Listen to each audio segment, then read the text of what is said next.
גדולה, אם הוא נציג יחיד של מה שקורה בתוך עזה, כמעט נציג יחיד, אנחנו בבעיה גדולה. גלעד טוקטי, תודה רבה. תודה רבה. כשחושבים על שימור מבנים היסטוריים בתל אביב, בדרך כלל חושבים על העיר הלבנה, על שדרות רוטשילד, אתם יודעים, הפתעה. תערוכה, היא נקראת הפנטומים של רובע 9, של האומן ניצן כהן, והיא מוצגת בבית ליבלינג בתל אביב, והיא מתעדת מאמצי שימור דווקא במזרח העיר, יד אליהו, כפר שלם, שכונת התקווה, והיא שמה במרכז התערוכה גם מקומות שהיו ואינם, וגם מקומות שחזרו לחיים. הנה הכתבה של נחמי יהושפט.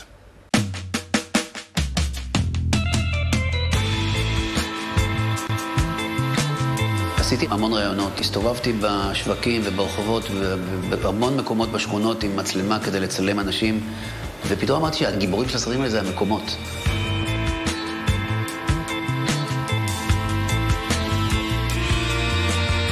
תערוכה הפנטומים של רובע 9 מציגה בבית ליבלינג 7 פנטומים, זאת אומרת 7 מקומות שנמצאים במצב של היעלמות, שנמצאים במזרח תל אביב. מחלקת השימור של תל אביב יפו החליטה לעשות סקר שימור על מזרח תל אביב.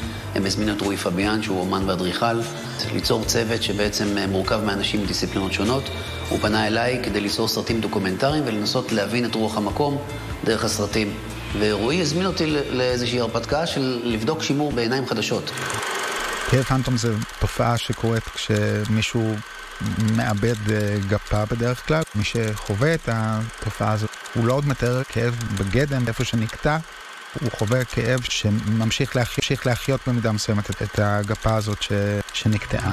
הבנתי בעצם שאני כבר מתחיל להסתכל על שכונות כעל גוף, ועל מקומות שיוצאים מכלל שימוש כעל איברים. גיליתי שבאמת תושבים מדברים על מקומות כמו על איבר שנגדע מהם. זאת אומרת, אם בן אדם שמדבר על הקולנוע או על האצטדיון כדורגל שאז באותה תקופה היה פנטום, הוא מרגיש את זה בצורה כל כך חזקה. זאת אומרת, יש פה איזה משהו שהוא הסיפור כל כך חזק, שהוא מצליח לשמר את עצמו בלי מאמץ אפילו של מסד. המבנה הזה הוא בית קולנוע שכונתי. קשה להסביר את זה היום למי שגדל לתוך 700 ערוצים, מה זה היה בית קולנוע. עוד לא היה טלוויזיה. הבילוי העיקרי זה היה ללכת לקולנוע, במיוחד בפריפריה. מדורת השבט.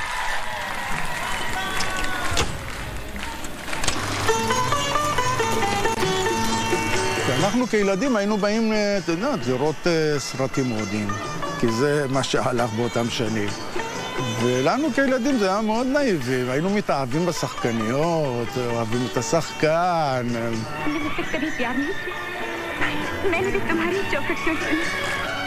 לא תמיד היה כסף להיכנס לראות סרט.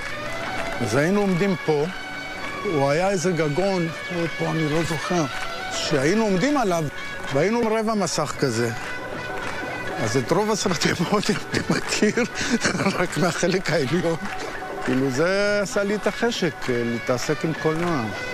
אנחנו שמחים שבאתם לחגוג איתנו את החגיגה של קולנוע של אבא, זיכרונו לברכה. כיכר החלומות זה בעצם מחווה לבית קולנוע הזה. ואיך אתה מרגיש עכשיו שאתה רואה את ה... זה כואב, מה זה? זה כמו, אמרתי, זה כמו לראות מצבה. קשה לי לראות בתי קולנוע סגורים. עושה לי צביטה.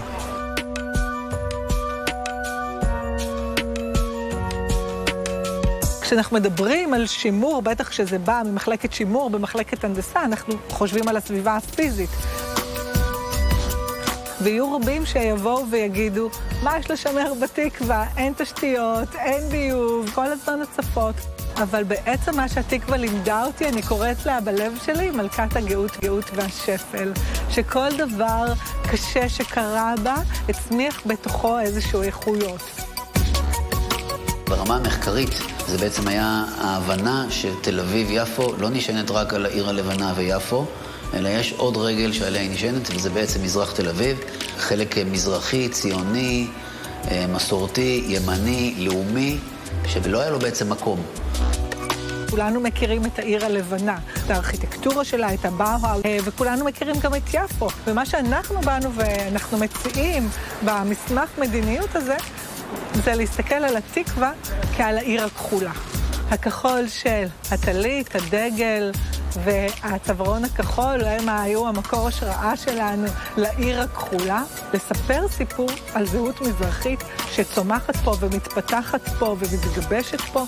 ואני חושב שאחד הדברים שהמחקר הזה בעצם בא לעשות זה לספר את הסיפור הזה פעם ראשונה.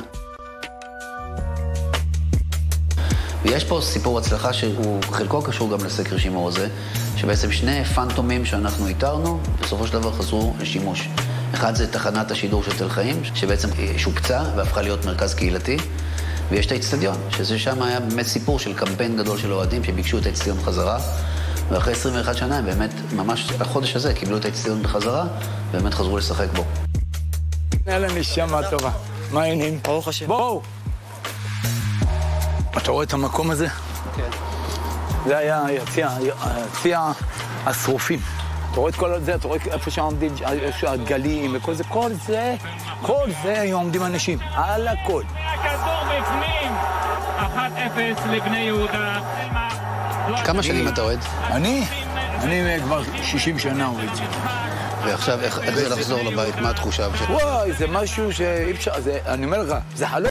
אני בחלום עוד, אני לא מאמין שחזרתי לפה.